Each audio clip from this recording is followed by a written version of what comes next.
सभी साथियों को नमस्कार। आज के इस वीडियो में हम बात करेंगे रेलवे एनटीपीसी एग्जाम 2026 के लिए इंपॉर्टेंट क्वेश्चनों के बारे में। जैसा कि आप सभी को पता है, रेलवे एनटीपीसी की एग्जाम डेट आ चुकी है और 16 मार्च से आप लोगों का एग्जाम स्टार्ट हो जाएगा। बहुत ही कम टाइम आप लोगों के पास में बचा हुआ है, तो मेरे भाई इस वीडियो को लास्ट तक देख लेना। आपको समझ में आ जाएगा कि किस तरह के क्वेश्चन आप लोगों से पूछे जा सकते हैं। तो आइए शुरू करते हैं क्लास को बिना किसी देरी के। सवाल नंबर पहला आपके सामने है।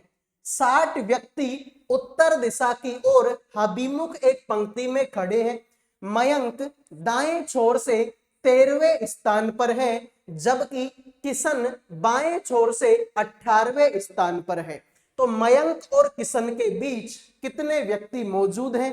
फटाफट से इस सवाल का आंसर कर दीजिए। तो मेरे भाई ध्यान से देखो, यहां पर तुमसे बोला कि 60 आदमी हैं, उत्तर दिशा की ओर अभिमुख एक पंक्ति में खड़े हुए हैं। तो मान लो कि ये वो सीधी लाइन है जिसमें कितने आदमी हैं टोटल? सर टोटल इसमें 60 आदमी हैं। अब 60 आदमी में क्या हुआ, मयंक दाएं छोर से 13वें स्थान पर है, तो मयंक इधर से आएगा कौन से नंबर पर? सर यहाँ पर मयंक बैठा हुआ है 13 नंबर पर, जबकि किशन बाएं छोर से 18वें नंबर पर है, तो किशन इधर से जाएगा, तो यहाँ पर किशन मुझे मिलेगा 18वें नंबर पर। तो अब तुमसे पूछा है कि इनके बीच में कितने व्यक्ति हैं। तो मेरे भाई इधर से मैं जाऊंगा तो कितने आदमी मिलेंगे? 18। इधर से मैं आऊंगा तो कितने आदमी मिलेंगे? 13। 18 और 13 कितने हो गए? आप बोलेंगे ये तो 31 हो गए। टोटल बच्चे कितने हो गए? 31। लेकिन आदमी तो 60 थे, तो 60 में से 31 घटा दो, आंसर तुम्हारा आएगा 29। क्या ऑप्शन में है क्या? बिल्कुल है। यही तुम्हारे सवाल का राइट आंसर हो जाएगा। तो बीच में कितने आदमी हो जाएंगे? 29 आदमी हो जाएंगे। आइए अगले सवाल पर बढ़ते हैं। दी गई श्रृंखला में प्रश्न चिन्ह के स्थान पर क्या आएगा? सभी बच्चे बताएंगे इस सवाल का राइट आंसर क्या होगा। सीरीज का क्वेश्चन है और यकीन मानो मेरे भाई, जिस दिन भी तुम्हारा एग्जाम होगा, सीरीज के लगभग 3 से 4 क्वेश्चन आपसे पूछे जाएंगे, ये तो पक्का है मेरे भाई।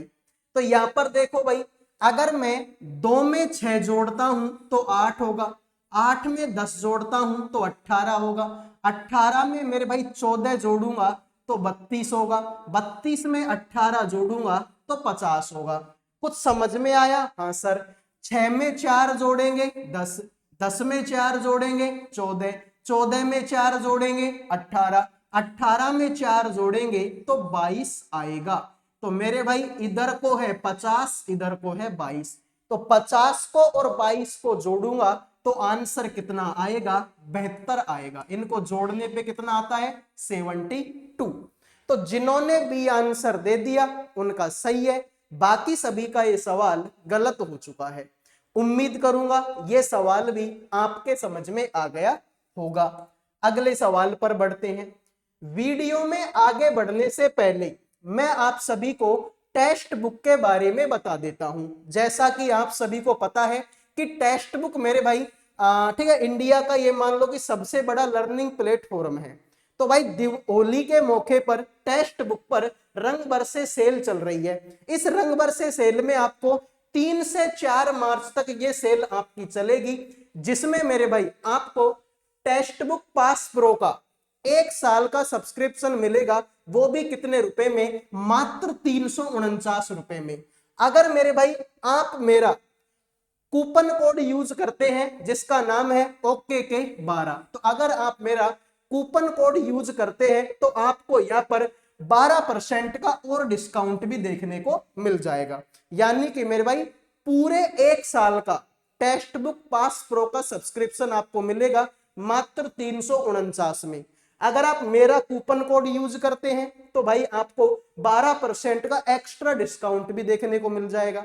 तो वीडियो के डिस्क्रिप्शन में लिंक है, आप इसको परचेज कर सकते हैं। इसमें मेरे भाई आपकी जितनी भी कंपटीशन एग्जाम है, चाहे तुम्हारी बैंकिंग की एग्जाम हो, चाहे तुम्हारी रेलवे की एग्जाम हो, एसएससी की एग्जाम हो, अग्निवीर जैसी कोई एग्जाम हो, यानी जितनी भी तुम्हारी कंपटीशन एग्जाम है सबकी क्लासेज, सबका मेरे भाई आपका ठीक है मॉक टेस्ट वगैरह आपको पूरा यहाँ पर मिल जाएगा।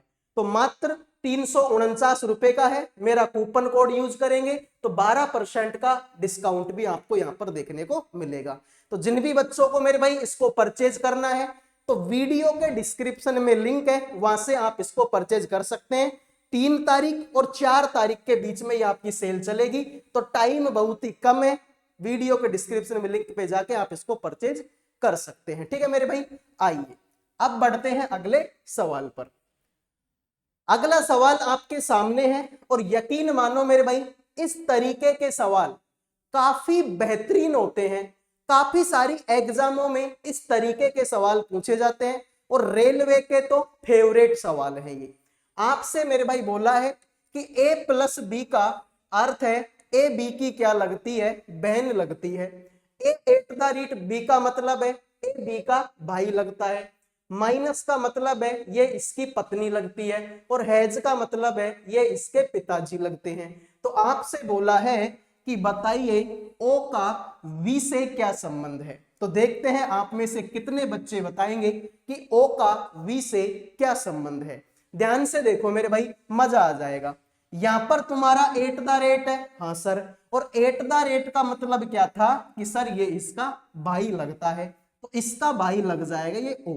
तो ये जो ओ है ये मेरे भाई भाई लगेगा मेरे भाई किसका, सर ये तो पी का भाई लगेगा। आगे तो प्लस है और प्लस का मतलब क्या था कि सर बहन लगती है, इसका मतलब इसकी बहन लगेगी ये पी। तो जो पी है वो मेरे भाई बहिन लगेगी किसकी, सर ये तो टी की बहिन लगेगी।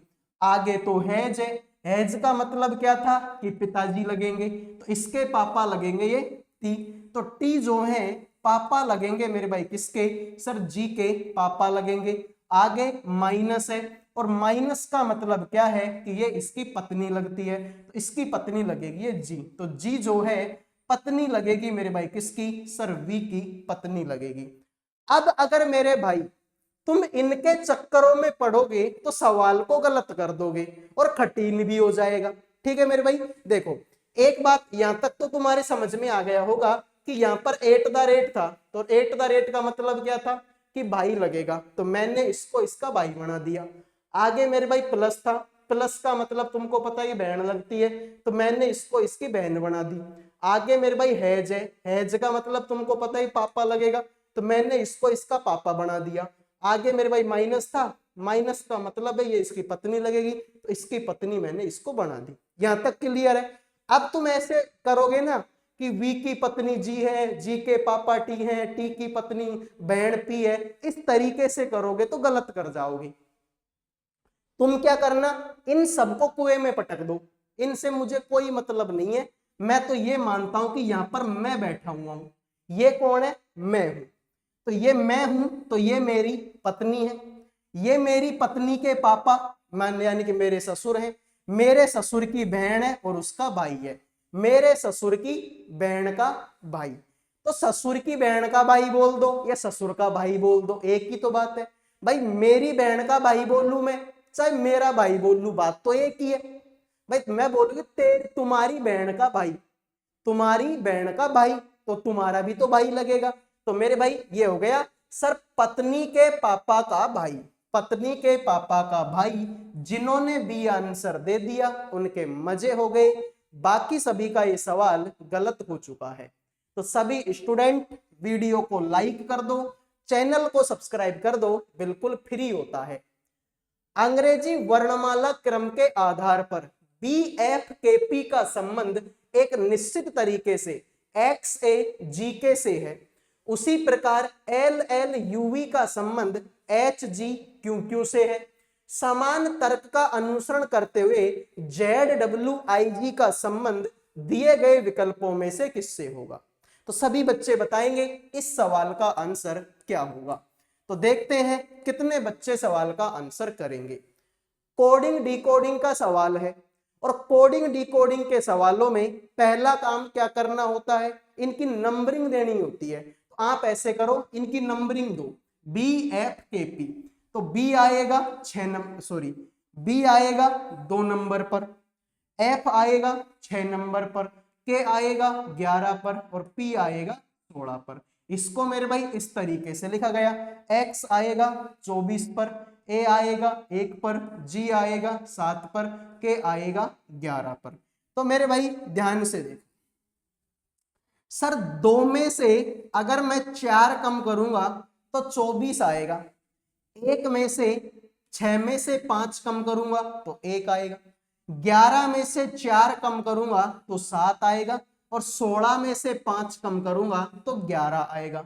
यानी कि पहले 4 कम किया, फिर 5 कम किया, फिर 4 कम किया, फिर 5 कम किया, यहां तक तो ठीक है। लेकिन भाई बहुत सारे बच्चों के मन में ये डाउट है कि सर 2 में से 4 घटाओगे तो 24 कैसे आएगा।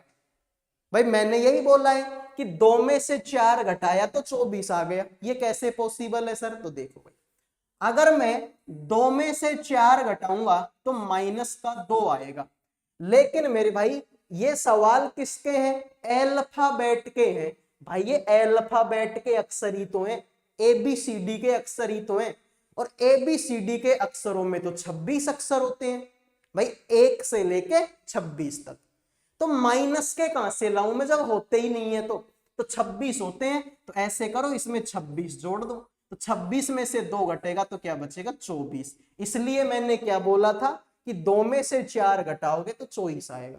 ठीक है मेरे भाई, तो लॉजिक मिला, 4 घटाओ 5 घटाओ, 4 घटाओ 5 घटाओ, तो सेम काम तुम इसके साथ में कर दो। तो Z आएगा 26 पर, W आएगा 23 पर, I 9 पर, G 7 पर। 4 घटाओ 5 घटाओ, 4 घटाओ 5 घटाओ, 26 में से 4 घटाएंगे 22, 23 में से 5 घटाएंगे 18, 9 में से 4 घटाएंगे 5, 7 में से 5 घटाएंगे 2, तो 22 नंबर पर V, 18 पर R, 5 नंबर पर E और 2 नंबर पर B। VREB। जिन्होंने C आंसर दे दिया उनका सही है, बाकी सभी का ये सवाल गलत हो चुका है। उम्मीद करूंगा ये सवाल भी आपके समझ में आ गया होगा। तो एक लाइक और एक सब्सक्राइब कर दो मेरे भाई, एक लाइक और एक सब्सक्राइब बिल्कुल फ्री है। किसी निश्चित कूट भाषा में वायरस बुक 2 को इस तरीके के रूप में लिखा गया, बुक वेट थीम को इस तरीके से लिखा गया, तो मेरे भाई उस भाषा में बुक को किस प्रकार कूटबद्ध किया जाएगा। मुझे इस सवाल का आंसर मात्र 1 सेकंड में चाहिए। 1 सेकंड में इस सवाल का आंसर करो तब तो कोई मजा है, वरना मेरे भाई कोई मजा नहीं है। 1 सेकंड में आंसर करो भाई इस सवाल का। तो आप बोलोगे मेरे भाई सर हमको तो बुक का कोड चाहिए, तो देख लो बुक इसमें भी है और बुक इसमें भी है, दोनों में बुक है, तो मेरे भाई ऐसा ढूंढो जो दोनों में हो। सर JO इसमें भी है और JO इसमें भी है, तो यही तुम्हारे सवाल का राइट आंसर हो जाएगा। तो जिन्होंने ऑप्शन 1 आंसर दे दिया उनका सही है, बाकी सभी का ये सवाल गलत हो चुका है। आओ मेरे भाई अगले सवाल पर बढ़ते हैं। नीचे दी गई संख्या श्रृंखला का संदर्भ लीजिए, दिए गए प्रश्न का उत्तर दीजिए, गिनती केवल बाएं से दाएं की ओर की जानी है, सभी संख्याएं केवल एकल अंकीय संख्या है। तो मेरे भाई ऐसी कितनी अभाज्य संख्या है जिनके ठीक बाद में एक सम संख्या आती है। ठीक है भाई, जिनके ठीक बाद में कैसी संख्या, सम संख्या। यानी कि ऐसी अभाज्य संख्या ढूंढो, ऐसी अभाज्य संख्या ढूंढो जिनके बाद में एक सम संख्या आती हो। तो मेरे भाई अभाज्य संख्या के बाद में सम संख्या, ये जोड़ा सही है 5 का और 8 का। देखो 5 का और 8 का, अब 5 अभाज्य संख्या ही तो है, 5 में किसी का भाग जाता ही नहीं है, 5 में सिर्फ 5 का भाग जाता है और किसी का जाता ही नहीं है। मतलब सर 5 एक अभाज्य संख्या है, लेकिन 8 तो सम संख्या है ना, 8 तो सम है मेरे भाई। तो सर एक जोड़ा तो ये बन गया। फिर मेरे भाई दूसरा जोड़ा इसी के बगल में देखो, ये रहा 7 और 2 का, 7 और 2। अब 7 तो अभाज्य संख्या है, 7 में किसी का भाग जाता ही नहीं है, लेकिन 2 तो एक सम संख्या है, एक जोड़ा ये बन गया। और ढूंढो मेरे भाई। सर एक देखो ये रहा 3 का और 6 का, अब 3 भी अभाज्य संख्या है, 3 में किसी का भाग जाता ही नहीं है, लेकिन 6 तो सम संख्या है, तो एक जोड़ा ये बन गया। तो कितने जोड़े हो गए सर? 3 जोड़े हो गए। और ऐसा कुछ नहीं है मेरे भाई, ठीक है, और ऐसा कोई नहीं है कि अभाज्य संख्या हो और बाद में सम संख्या हो। उम्मीद करूंगा सवाल समझ में आ गया होगा। आ जाओ फिर अगले सवाल पर बढ़ते हैं। देव अपनी कक्षा में ऊपर से 10वें स्थान पर है और नीचे से 31वें स्थान पर है। कक्षा में कितने विद्यार्थी हैं? फटाफट कमेंट कर दो। जो देव नाम का लड़का है ऊपर से तो 10वें स्थान पर और नीचे से 31वें स्थान पर, तो बता दो कक्षा में कितने विद्यार्थी हैं। तो सर ऊपर से आए 10 बच्चे, नीचे से आए 31 बच्चे। तो ट्रिक क्या बोलती है कि दोनों को जोड़ दो और एक घटा दो। तो दोनों को जोड़ेंगे 41, 41 में से एक घटाएंगे तो 40। यही तुम्हारे सवाल का राइट आंसर है। उम्मीद करूंगा समझ में आ गया होगा। अब बढ़ते हैं अगले सवाल। 7 व्यक्ति हैं मेरे भाई तुम्हारे सामने, बी सी डी आई जे के और एल एक गोल मेज के परित है, उसके केंद्र की ओर मुंह करके बैठे हैं। आई जे के दाईं ओर चौथे स्थान पर है, बी के बाईं ओर गिने जाने पर बी और सी के बीच 2 व्यक्ति बैठे हैं, डी के बाईं ओर तीसरे स्थान पर बैठा है, के और सी का निकटतम पड़ोसी एल है। आई के बाईं ओर गिने जाने पर आई और एल के बीच कितने व्यक्ति बैठे हैं? तो सभी बच्चे बताएंगे इस सवाल का आंसर क्या होगा। फटाफट कमेंट करो भाई, सवाल का आंसर क्या होगा? गोल मेज के परित है, केंद्र की ओर मुंह करके बैठे हैं। तो मेरे भाई ध्यान से देखो, ये मैंने बना दी तुम्हारी एक गोल मेज। कितने आदमी बिठाने हैं? 7। पहला, दूसरा, तीसरा, चौथा, पांचवा, छठा, सातवां। सबका मुंह केंद्र की तरफ है, ठीक है। इधर को जाएंगे सबका दायां हाथ आएगा, इधर को जाएंगे सबका बायां हाथ आएगा। अब तुम सवाल को देख लो मेरे भाई। तुमसे बोला है कि मेरे भाई जो आई है ना, आई जे के बाएं दाएं चौथे स्थान पर है, बी के बाईं ओर गिनने पर बी और सी के बीच में 2 आदमी है। तो मेरे भाई देखो, ठीक है, ऐसा तो मेरे भाई कुछ नहीं है,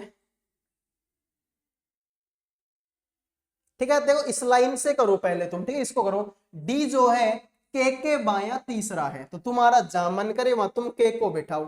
मैंने के को यहां बिठाया, के बायां तीसरा, तो के बायां तीसरा पहला, दूसरा और तीसरे नंबर पर डी है। फिर तुमसे बोला कि के और सी का निकटतम पड़ोसी एल है, ठीक है भाई, के और सी का निकटतम पड़ोसी एल है। तो मेरे भाई के और सी का निकटतम पड़ोसी मेरे भाई, बी के बाईं ओर गिनने पर बी और सी के बीच में 2 आदमी हैं। बी के बाएं गिनने पर बी और सी के बीच में 2 आदमी हैं। तो बी का अगर मैं बाएं गिनूं तो बी और सी के बीच में 2 आदमी हैं और के और सी का पड़ोसी एल है। तो ऐसा तो नहीं हो सकता मेरे भाई, ऐसा तो मेरे भाई तुम्हारा नहीं हो सकता।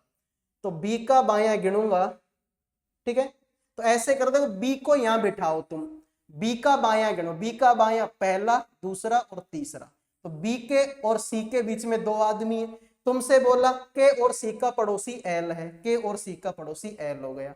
तुमसे ये भी बोला कि जो आई है ना, आई जे के दायां चौथा है, आई है जो जे के दायां चौथा है, तो जे को यहां बिठाओ, जे के दायां पहला, दूसरा, तीसरा और चौथे नंबर पर आई हो। अब तुम देख लो मेरे भाई, सवाल की एक एक लाइन को पढ़ो। तुमसे बोला कि जो आई है जे के दायां चौथा है, तो जे का दायां पहला, दूसरा, तीसरा और चौथे पे आई हो गया। फिर तुमसे बोला बी के बाईं ओर गिनने पर बी और सी के बीच में 2 आदमी है, तो बी के बाएं गिनेंगे तो बी और सी के बीच में 2 आदमी है, ये बात भी सही है। फिर तुमसे बोला डी के बाईं ओर तीसरे स्थान पर है, जो डी है ना, डी के बाईं ओर तीसरे स्थान पर, तो के का बायां पहला, दूसरा और तीसरे नंबर पर डी हो गया, ये बात भी सही है। के और सी का पड़ोसी एल है, तो के और सी के बीच में एल बैठा है। अब तुमसे क्या बोला, आई के बाईं ओर गिनने पर आई और एल के बीच कितने आदमी बैठे हैं। अगर मैं आई के बाईं ओर गिनूंगा तो आई और एल के बीच, यही तो बोला है, आई के बाईं ओर गिनने पर आई और एल के बीच, तो आई और एल के बीच में तो एक ही आदमी बैठा है। यही तुम्हारे सवाल का राइट आंसर हो गया। उम्मीद करूंगा मेरे भाई सवाल आपके समझ में आ गया होगा। आइए अगले सवाल पर बढ़ते हैं। कथन है कि सभी कार इमारत है, सभी इमारत कागज है। तुमसे बोला सभी कार जो है इमारत है, जितनी भी कार हैं वो सारी की सारी क्या है, इमारत है। ठीक है मेरे भाई, एक सेकंड रुक जाइए। ठीक है, तो मेरे भाई जितनी भी कार हैं वो सारी की सारी क्या है, इमारत है, और सभी इमारत कागज है। जितनी भी इमारत है वो क्या है, वो आपकी कागज है। अब सवाल को देखो, कुछ इमारत कार है क्या, बिल्कुल है मेरे भाई। इमारत का गोला इतना बड़ा, कार का गोला इतना सा, तो कुछ ना कुछ हिस्सा तो है जो इसके अंदर है, कुछ ना कुछ हिस्सा है जो इसके अंदर है। पहली बात सही है। सभी कार कागज है क्या, जितनी भी ये कार है कागज है क्या, हाँ मेरे भाई कागज ही तो है। देख लो कागज के अंदर ही तो है, कागज के अंदर ही तो है, मतलब ये बात भी सही है। तो मेरे भाई एक और दो दोनों अनुसरण करते हैं। आइए अगले सवाल पर बढ़ते हैं।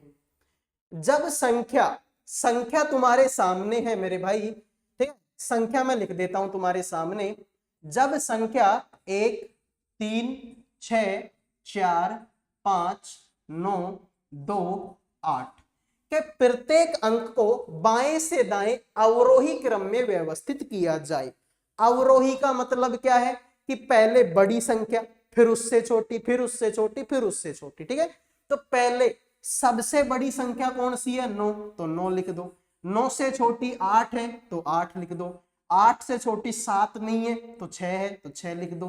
फिर 5 है तो 5 लिख दो। फिर 4 है तो 4 लिख दो। फिर 3 है तो 3 लिख दो। 2 है तो 2 लिख दो। फिर 1 है तो 1 लिख दो।